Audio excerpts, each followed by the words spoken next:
Mesdames et messieurs, bonsoir. Merci de nous rejoindre pour ce forum de discussion quotidien. Nos invités sont déjà en plateau. Comme vous vous en doutez, je vais commencer par présenter Habib Adjaï. Bonsoir. Bonsoir Xavier, bonsoir aux amis téléspectateurs. Je rappelle que vous êtes analyste politique, acteur politique également. Le docteur Alessandro Tossé Bako, politiste, spécialiste de la coopération UACP. Bonsoir. Bonsoir monsieur. Et Mohamed Liamidi, analyste politique également, expert en communication éditoriale et digitale. Nous défrichons quelque peu depuis quelques jours, en tout cas depuis le vote, l'adoption de ce nouveau code électoral, les innovations les plus importantes. Aujourd'hui, nous allons parler de désignation de chef de quartier, désignation puisque à l'occasion de l'adoption de ce code, il est question de pouvoir au remplacement de ces élus locaux vraiment à la base. Le ministre d'ailleurs, le ministre de la Justice est en charge des relations avec les institutions, était au Parlement, a fait le point de la centaine de chefs de quartier qui sont soit morts, soit démissionnaires et qu'il faille et qui handicapent quelque peu le processus de décentralisation. On a parlé du RGPP, ce processus de recensement qui est pénalisé parfois à divers niveaux par l'absence de ces élus à la base. La décision a été donc de les remplacer avant les élections de 2026 sur la base des résultats des communales de 2020. Je vais commencer par Mohamed Liamidi. N'est-ce pas une urgence de pouvoir à ces postes pour faire quelque peu fonctionner surtout la gouvernance locale, tant on sait qu'il y a beaucoup de projets et beaucoup de politiques publiques qui en dépendent. Absolument. Et donc, il fallait profiter de l'occasion de la relecture du code électoral pour aussi donner solution à ce problème-là qui était là depuis et qui ne demandait que solution. Nous savons tous que lors de la relecture du code électoral en 2019, la question des élections locales n'a pas pu être abordée, on n'a pas pu statuer là-dessus.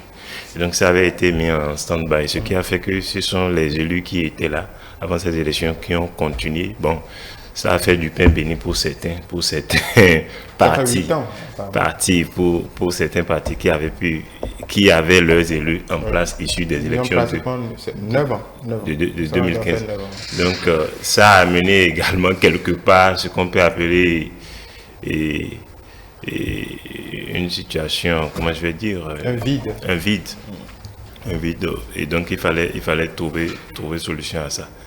Donc cela étant, c'était l'occasion de régler ce problème-là, parce que si on ne peut pas administrer, savoir ce qui se passe, il y a des projets qui ont besoin effectivement, comme le RGPH, le recensement général de l'habitation et de la population, donc qui a besoin qu'on puisse avoir des données, des statistiques par rapport au quartier, par rapport à ceux qui vivent, par rapport, donc c'est des données qui sont toutes là. Et moi je trouve même que c'est des trucs que, à la limite, vous m'excusez, je me demande pourquoi avait-on pris ça à la légère, parce que si on ne peut pas savoir ce qui se passe dans les quartiers, pour remonter ça vers les arrondissements, l'administration même à la base, c'est-à-dire que au plus près, ça pose problème.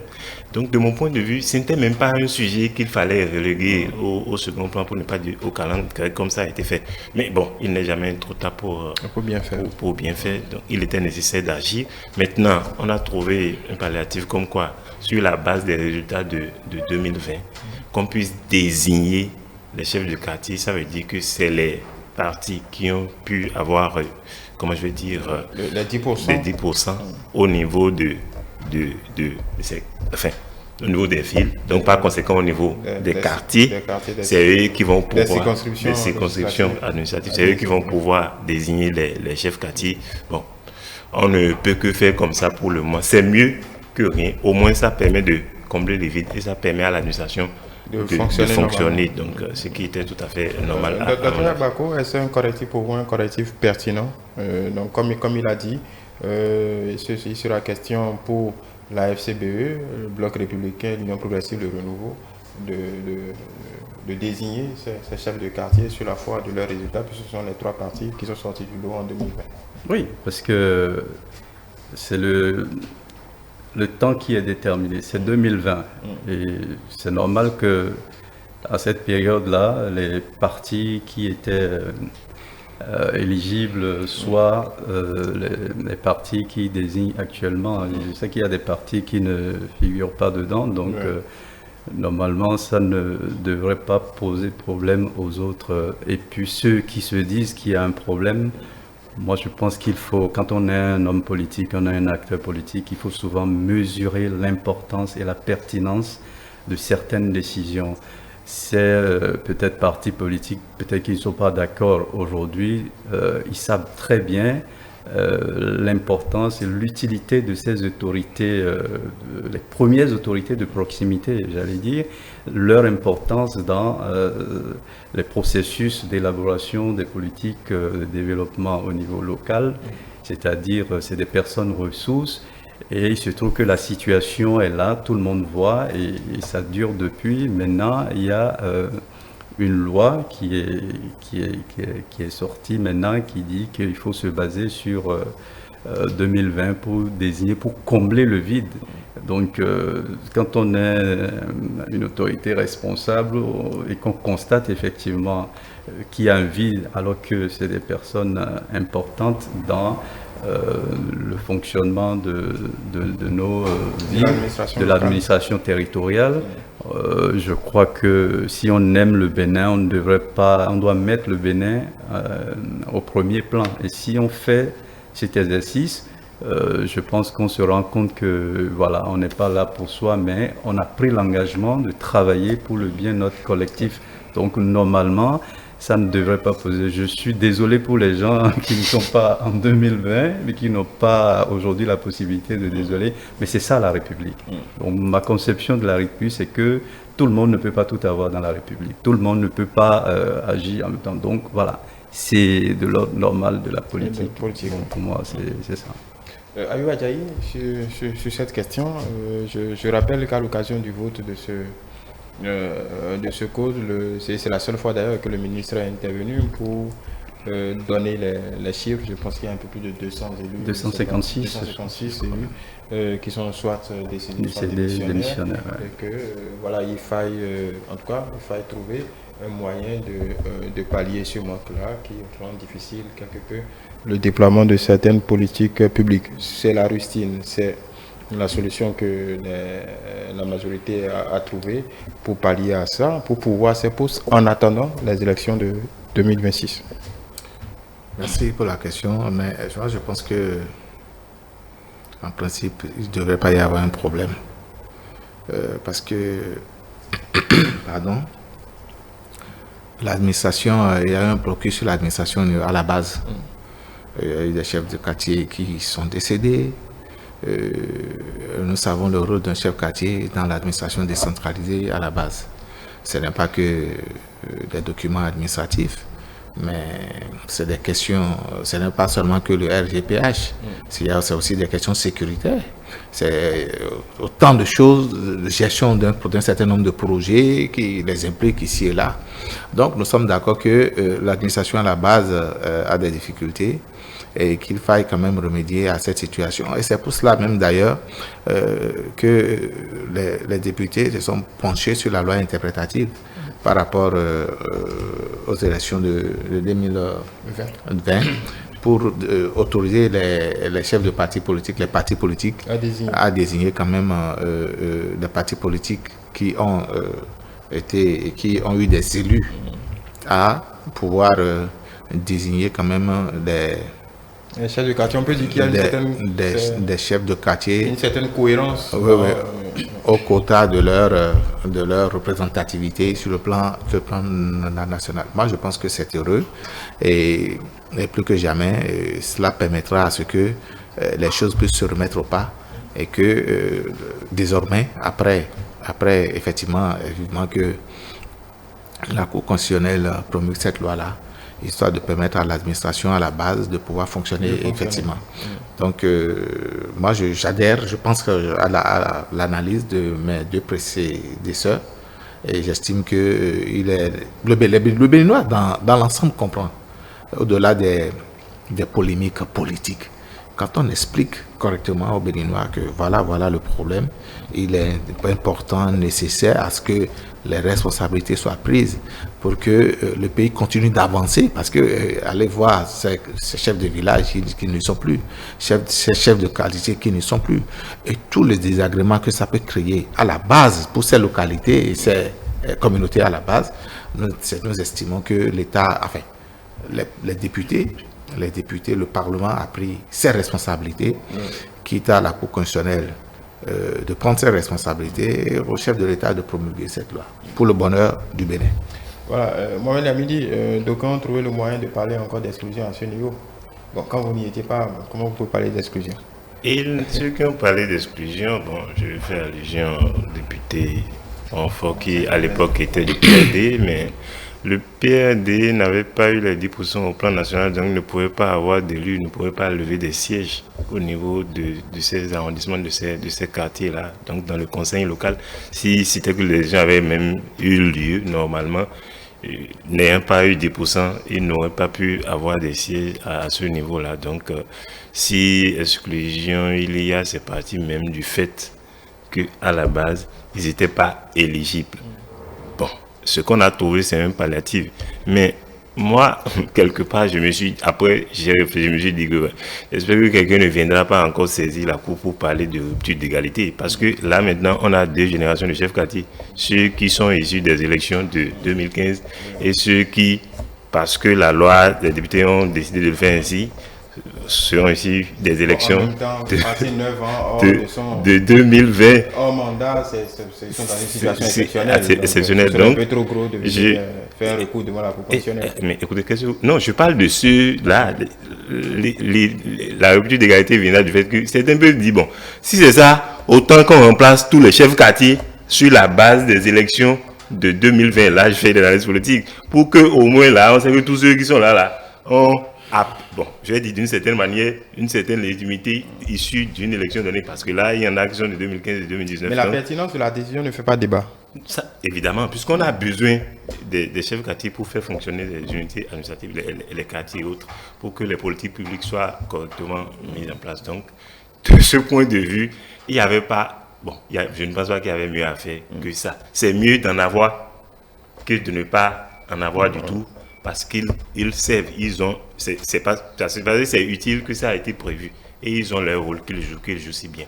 Donc, de ce point de vue, on a besoin de faire la chose comme ça. Et il faudra que les gens comprennent. En plus, ce n'est que pour... on est en 2023, donc déjà... On est en 2024. Pardon, on est en 2024, pardon. Oui. Donc, dans moins de 2 ans, les élections auront lieu, les élections locales auront lieu. Et ceux qui aspirent à être chef quartier, parce qu'il y aura forcément des gens qui ont des envies. La nomination fera que c'est peut-être pas ceux qui ont envie ou bien ceux qui sont le plus méritants ou ceux qui sont le plus connus ou le plus truc là. Bon, ça, c'est des choses qui peuvent découler de cette mesure qui est prise. Donc, tout le monde a 2 ans pour se préparer, militer correctement à la base. Si vous avez des envies de chef quartier, bon, avec... désormais le quota de 20% fixé, donc tout le monde se prépare et on travaille durement à la base. Donc ceux qui ont envie d'être chef quartier doivent être au contact de la population tout le temps. Souvent, bon, quand je me réfère même à ce qui se faisait, c'est beaucoup plus les gens qui sont connus dans le quartier qui sont chefs, donc qu'ils se mettent au travail et qu'on prépare les élections. En même temps, c'est un avantage pour préparer les 20%, parce que les chefs de quartier, ces élus à la base sont parfois les pions les plus essentiels. C'est aussi, absolument. Quand on sait comment la politique se déroule aussi, c'est aussi ça aussi, comment je vais dire, les mobilisateurs. C'est ça. Bon, de toutes les façons, une fois que c'est sur la base de ce qui est fait des résultats de 2020, on peut comprendre cela.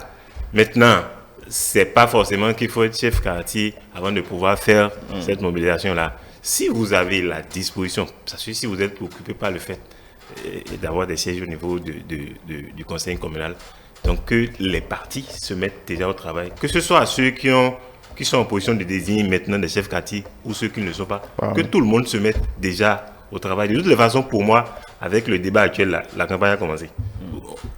Tout le temps, les gens seront maintenant au contact. Parce que 2 ans, c'est peu. Hein? Oui, ça passe. Avoir l'effort qu'on leur demande de fournir pour pouvoir avoir les 20% par circonscription, 2 ans c'est peu. Donc chacun se mettra au travail et va se battre pour les échéances à venir.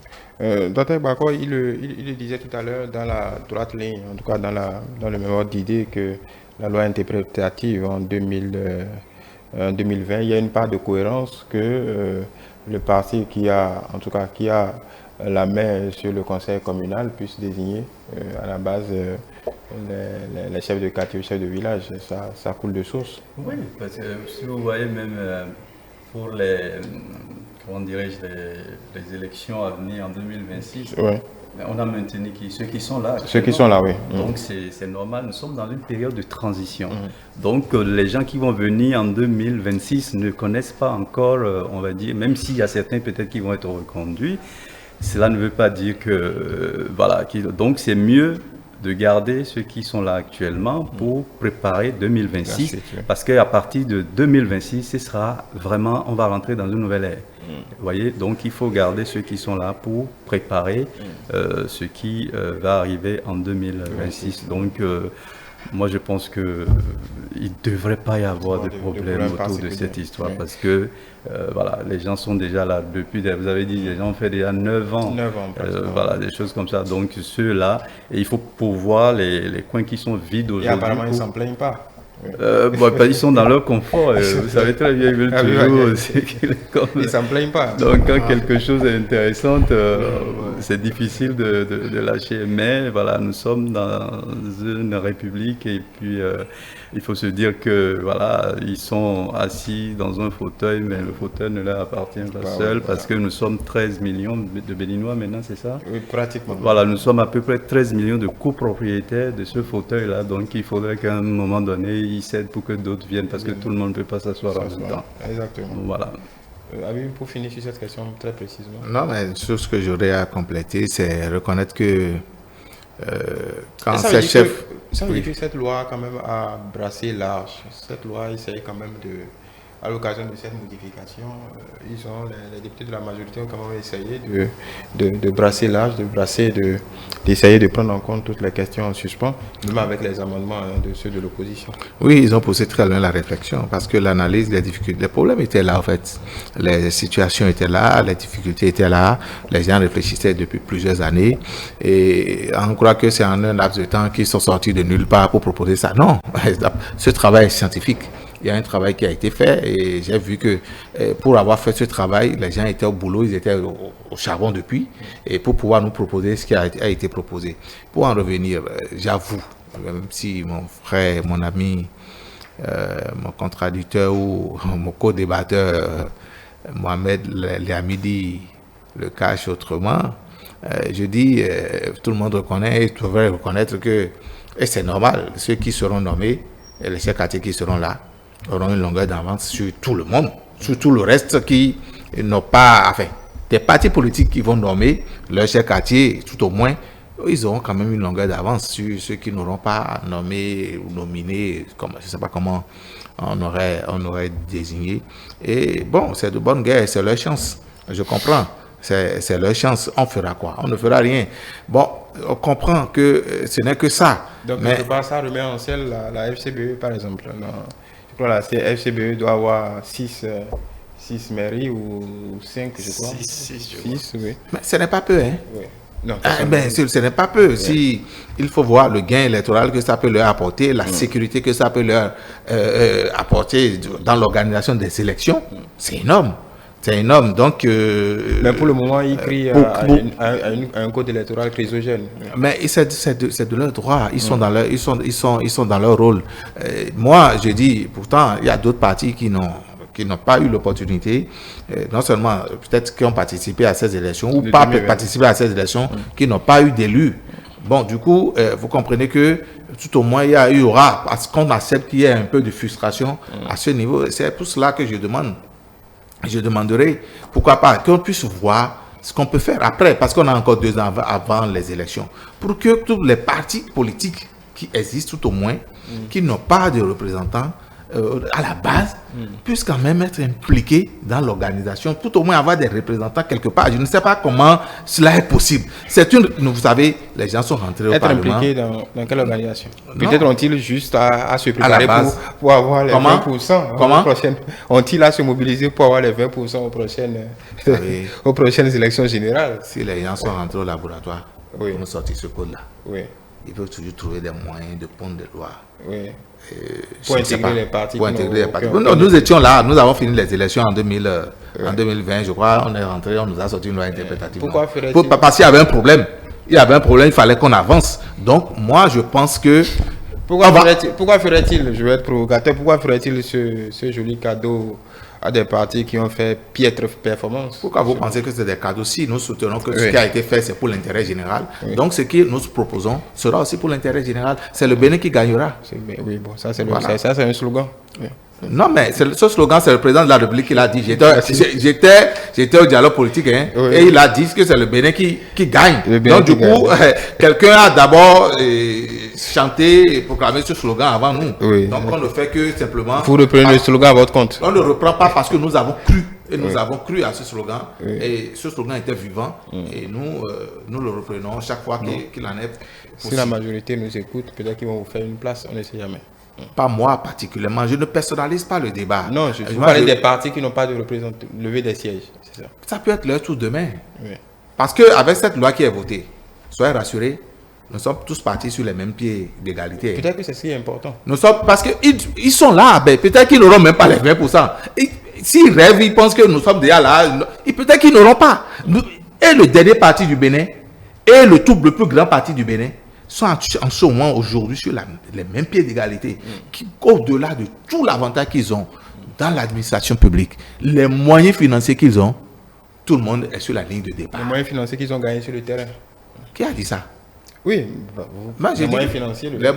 L'État met les moyens à leur disposition, non? Oui, mais ils l'ont gagné en ayant des élus. Moi, je ne sais pas comment. Moi, je ne veux pas dire oui parce que je ne sais. Mais ils ont eu des élus. Je ne suis pas dans votre tête. Mais ils ont eu des élus. C'est les partis qui ont eu des élus. Ils ont atteint le seuil de légitimité. Au lieu de dire que. Moi, je préfère parler de mérite. Oui, mérite sur le terrain. Je préfère utiliser le mot mérite. Mérite. D'accord. Merci beaucoup. Si vous le voulez. Mohamed Gamidi, est-ce que vous avez l'impression, le docteur Gbako l'a dit tout à l'heure, est-ce que vous avez l'impression que tous les acteurs politiques et toutes les chapelles politiques ont l'impression qu'on est dans une sorte de transition avant une nouvelle ère politique? La transition, pour moi, a été annoncée depuis 2021. On avait déjà dit que c'est une période transitoire. Le mandat même des députés actuels, c'est un mandat de transition. Le fait qu'on a dit que les maires élus en 2020 doivent rester jusqu'en 2026, c'est la transition.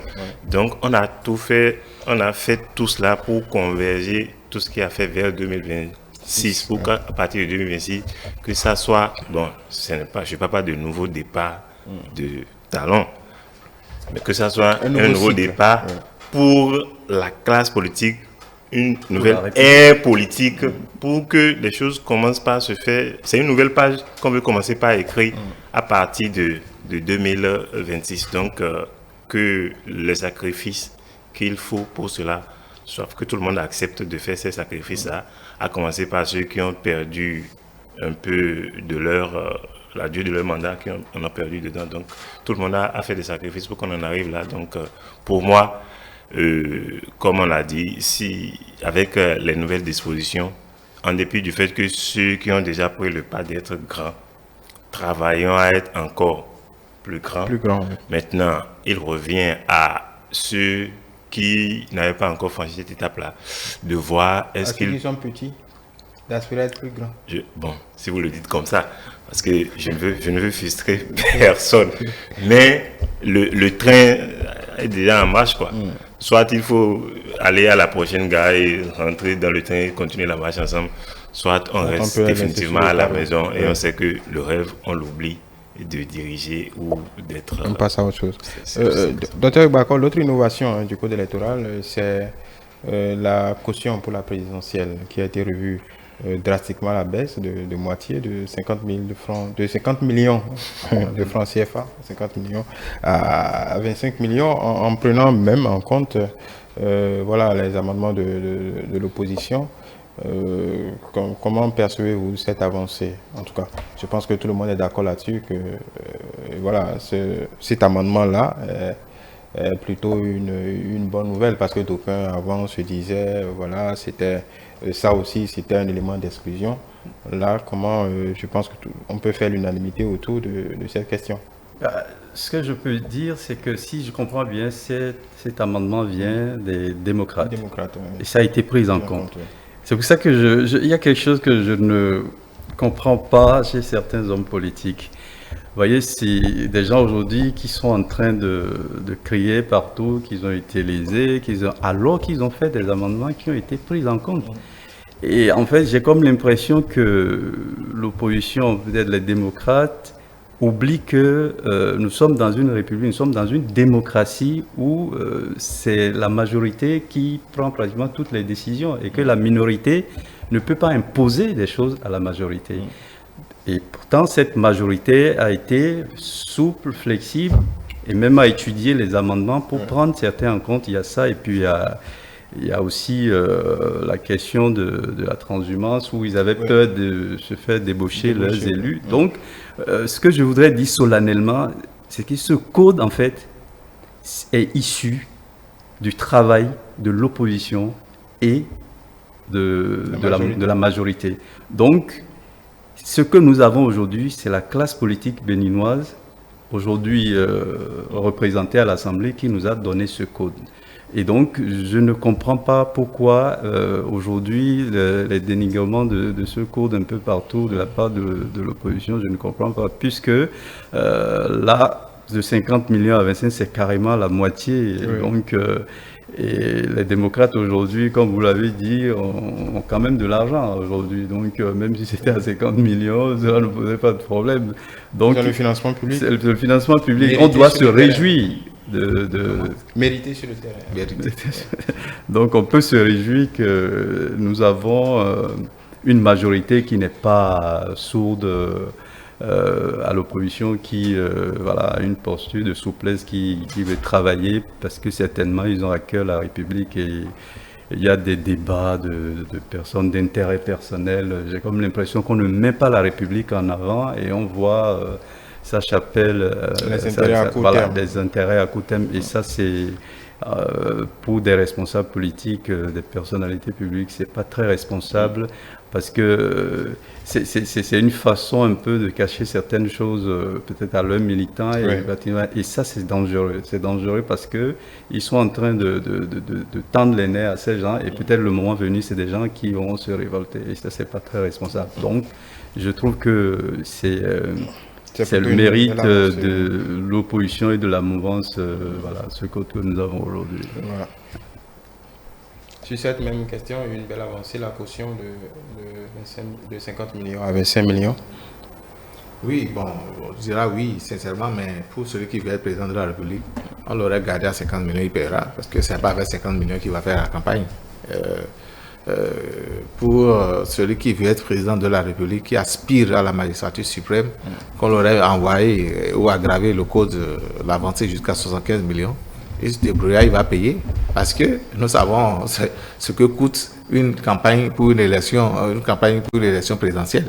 Mais dans cette réforme du système partisan, le parti met forcément la main à la poche. Donc il ne s'agit plus, le but avoué de ces réformes-là, c'est que les partis puissent être au cœur de tout ce dispositif, donc mettre la main à la poche. On n'est plus, en tout cas l'espérance, ce n'est plus d'être à la merci d'un prophète qui sort de nulle part avec de l'argent à casquer et qui prenne en main toutes les choses.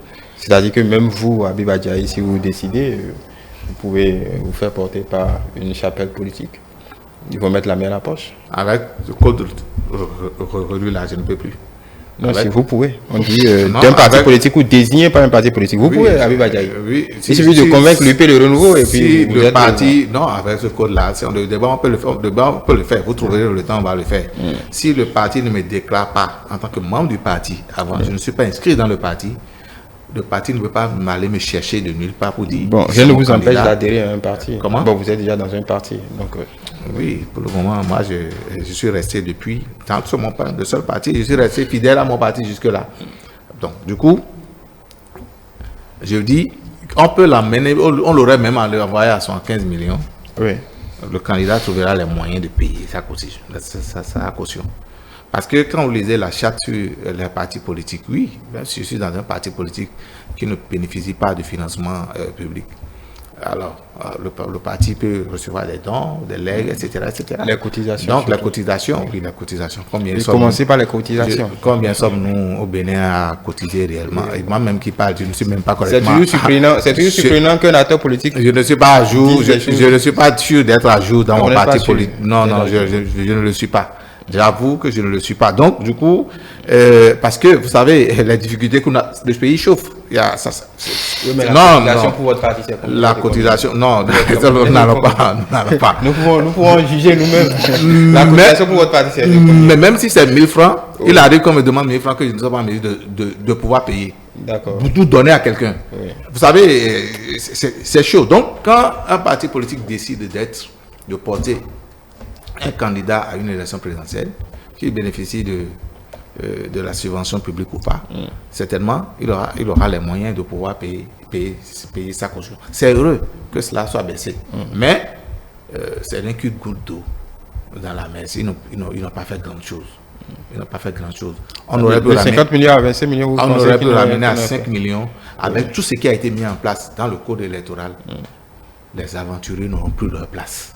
Moi, j'aurais été là, au niveau de la majorité, avec tout ce qui a été mis en place pour éloigner les plaisantins du jeu. Parce que nous savons, nous reconnaissons, il y a beaucoup de plaisantins qui viennent, d'autres, ne serait-ce que pour fanfaronner, excusez-moi le mot, j'essaierai d'être un peu grossier, même on l'aurait pu ramener à 5 millions. On aurait fait effectivement quelque chose. Et je pense que ce montant de 25 millions, ce n'est pas grand chose. Il faut encore casser ce montant et le ramener encore plus bas. Oui, Yamili. Un bel effort. Oui. D'abord, je commencerai par dire, M. Ugbako parlait tout à l'heure du fait que ce n'est pas très responsable de la part des démocrates. Ce n'est pas pour le répondre, mais voilà des gens qui pensent que c'est-à-dire que quand ils proposent, quand on fait quelque chose qui rejoint ce qu'ils veulent, c'est bon. Mais quand par ailleurs, ce qu'on propose ou ce qu'on donne ou ce qu'on retient, c'est-à-dire que ce qui est voté comme loi ou ce qui est rendu pas comme décision par une institution ne va pas dans le sens de ce qu'eux ils souhaitent, alors là on trouve que ce n'est pas bien, on trouve que c'est contre eux. C'est tout le problème qui se pose.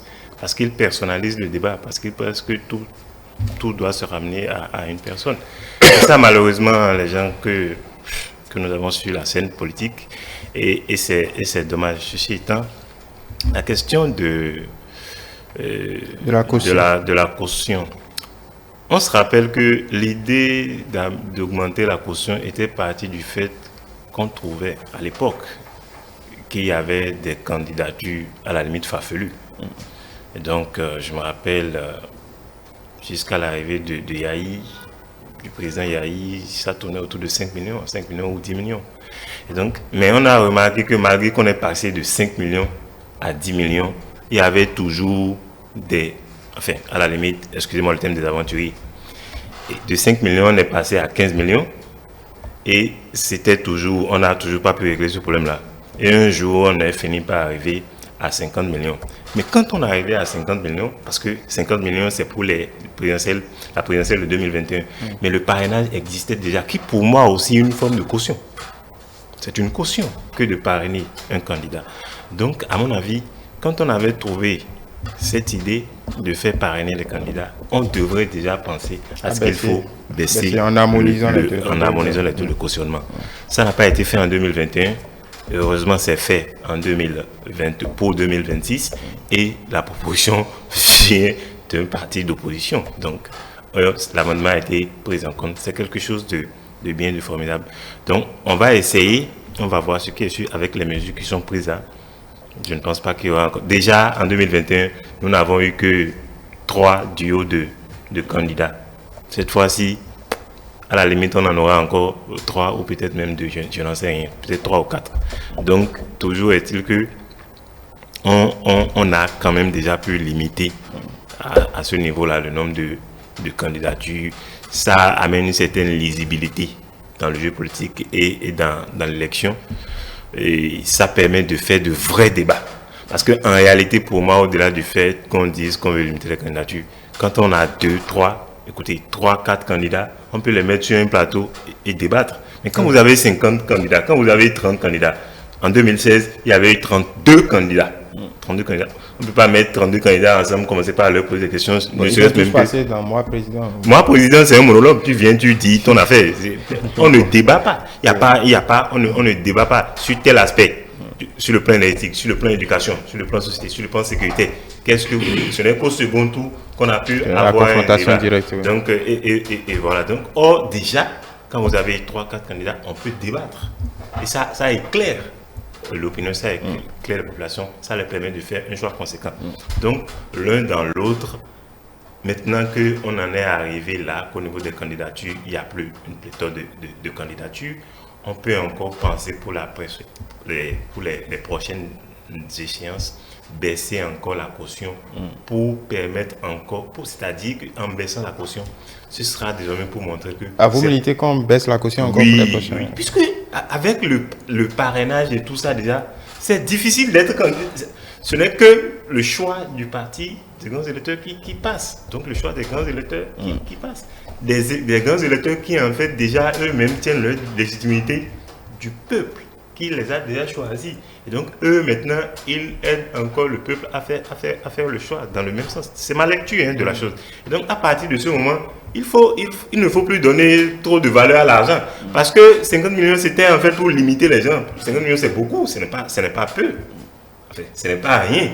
Donc, si on ne veut plus tellement Habib Adjaï pense que ce n'est pas grand-chose. Moi, je ne pense pas. Dire que même si on met ça à 100 millions, les gens, c'est vrai que celui qui veut être candidat ou le parti trouvera les moyens de mobiliser les 100 millions. Mais c'est donner quand même de la valeur à l'argent par rapport aux idées pour que quelqu'un qui veut présider, il vient, je dis, moi, je veux présider, voici mes idées pour solutionner le problème. Maintenant, si on doit limiter ça à l'argent, ça veut dire qu'on ne donne plus de valeur aux idées. Celui qui a les idées peut ne pas avoir l'argent. Exactement. Alors, quand vous avez les idées et que vous militez au sein du parti, et que vous êtes parrainé, vous pouvez, donc l'argent, on ne doit plus donner cette valeur-là, cotation-là à l'argent. Donc, plus on aura quelque chose de sérieux, de rigoureux qui se fait au niveau des partis politiques, il faudra maintenant penser à diminuer la place qu'on donne à l'argent. Peut-être vous souscrivez à la même analyse, oui, c'est-à-dire la caution financière, la caution, le parrainage aussi vu comme une caution, deux niveaux de je pense que je suis d'accord avec ce qu'il a dit, vu que parce qu'il y avait, comme il a dit, il y avait du bazar, il y avait du bazar. Là, on a fait un nettoyage. On a essayé de mettre en place des filtres, des filtres, un système, un code qui permet de réguler désormais, vous voyez, l'accès à la scène politique béninoise et le système de parrainage, vous voyez déjà ce que c'est. Donc avec ça, je pense même qu'on peut, comme il a dit M. Adjaï, qu'on peut complètement baisser la caution parce que les histoires de parrainage, je crois que ça règle un peu... Ça régule complètement l'espace politique béninois. Donc on peut véritablement revenir à la baisse. Mais on va d'abord expérimenter ce code-là. Et puis après on avisera. Oui, voilà. Je reste avec vous pour l'ambiance générale. On voit les prises de parole aller de gauche à droite, chacun y va. Est-ce qu'en réalité, quand certains se plaignent d'exclusion, certains se voient en protecteur de la démocratie, une démocratie en danger, ainsi de suite, des lois chrysogènes. En réalité, est-ce que tout ce débat ne témoigne pas de ce qu'on est en réalité dans une vraie démocratie, la vitalité de la démocratie? Il y a débat, chacun donne son opinion. Aujourd'hui, tout le monde s'en remet à la décision de la Cour constitutionnelle. Est-ce que ça ne contredit pas ce qui tire à boulet rouge sur notre système en réalité? Non, nous sommes dans une vraie démocratie, il faut le dire, où chacun peut avoir son approche d'une situation donnée, mais ce qui est inacceptable, c'est la mauvaise foi. C'est le populisme, la démagogie. En même temps, est-ce que la mauvaise foi, le populisme est consubstantiel à la chose politique? On ne peut pas vouloir des acteurs politiques je veux bien sur la mauvaise foi. Je veux bien, mais il y a un minimum, un préalable, c'est-à-dire un minimum sur lequel il faut s'entendre. Par exemple, moi j'aurais aimé que ceux qui ne sont pas d'accord avec ce code commencent par dire à leurs militants et par ricochet à tout le peuple béninois leur contribution à ce qui est actuellement sur la table qu'on démarre. Est-ce que, oui ou non, la mouvance a proposé des choses dans ce code? Est-ce que, oui ou non, l'opposition a proposé des choses qui sont prises en compte dans ce code? C'est ça le minimum. Mais vous avez participé à quelque chose, parce que je l'ai dit tout à l'heure, ce que nous avons comme code aujourd'hui, c'est le résultat du travail de toutes les tendances représentées à l'Assemblée nationale. Donc, quand on sort de là et que quelque chose est sorti, il faut aller expliquer à ceux qui les ont envoyés là-bas, voilà le travail que nous avons fait et voilà le résultat. Mais il y a des choses sur lesquelles nous ne sommes pas toujours d'accord. Ça, c'est un discours politique qui m'intéresserait. Parce que ce qui est en train de se jouer, ce qu'ils disent et leurs militants entendent, c'est comme si on est en train de tendre les nerfs de ces gens-là, peut-être qu'on prépare à la révolte après. Parce que c'est aussi comme si ceux qui critiquent aujourd'hui se disent désormais c'est perdu. Mais on va essayer de foutre le bazar, je ne sais pas, quelque chose du genre. Sinon, il faut commencer à dire aux Béninois, et là je suis solennel là-dessus, le code électoral aujourd'hui, c'est le travail des démocrates, du BR et de l'UPR, Renouveau. Donc c'est ça qu'il faut commencer à dire aux gens. Et donc ce n'est pas quelque chose qu'une partie a imposé à l'autre. Et comme je l'ai dit, la démocratie, c'est la loi de la majorité. La minorité n'a rien à imposer à la majorité. Donc, le tout, c'est de débattre et de voir quelles sont les convergences. Et je pense que ce code que nous avons, c'est le résultat de la convergence entre les différentes tendances à l'Assemblée nationale. Donc, pour moi, il faudrait revenir un peu à la raison. Je veux bien qu'ils disent tout ce qu'ils veulent à leurs militants, voilà, parce qu'ils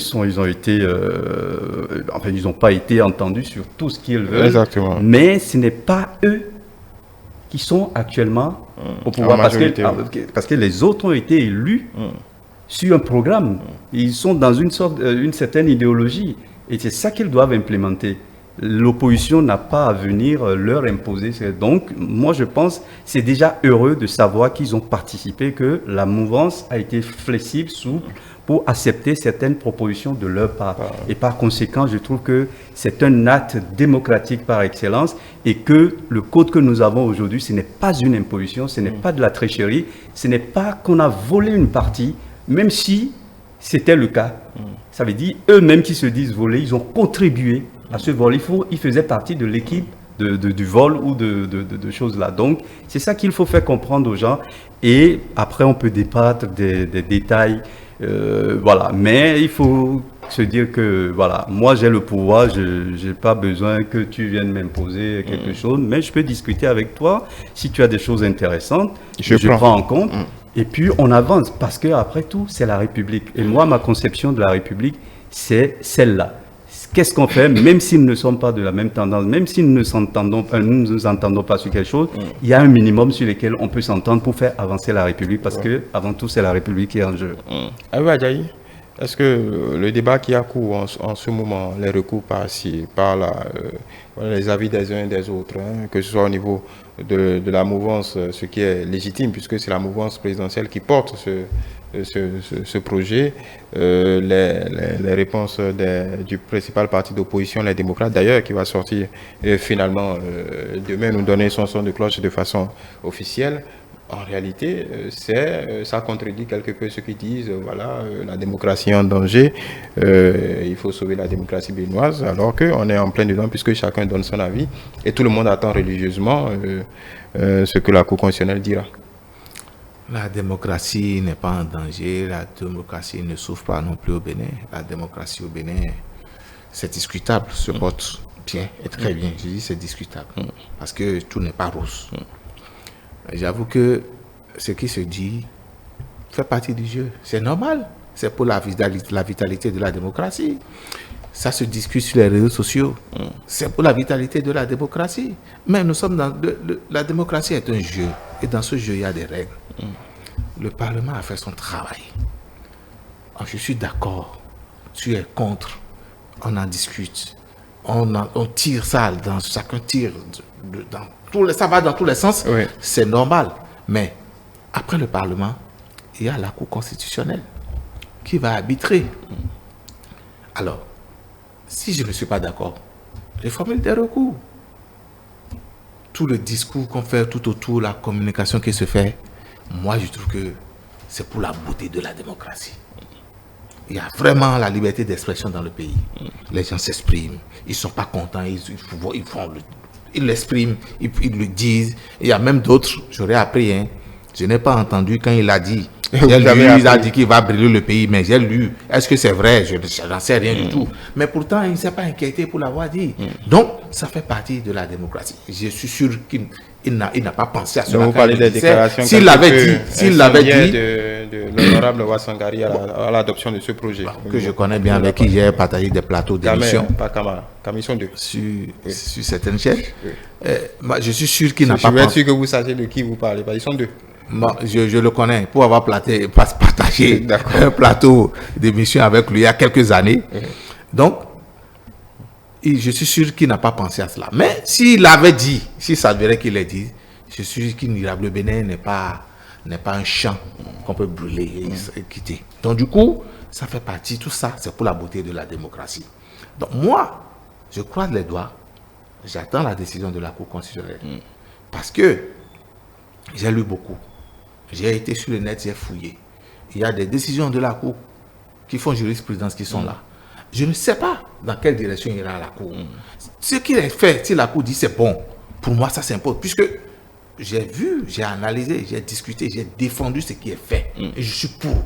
Mais si la Cour dit oui, vous vous trompez, on va replier. On se replie, on prendra acte de ce que la Cour dira et nous verrons autrement les choses et le pays avancera avec la décision de la Cour. La Cour peut renvoyer ce document pour dire relisez certains articles ou bien toute la copie. Revoyez un peu ce que c'est. Oui. Et que le travail soit refait.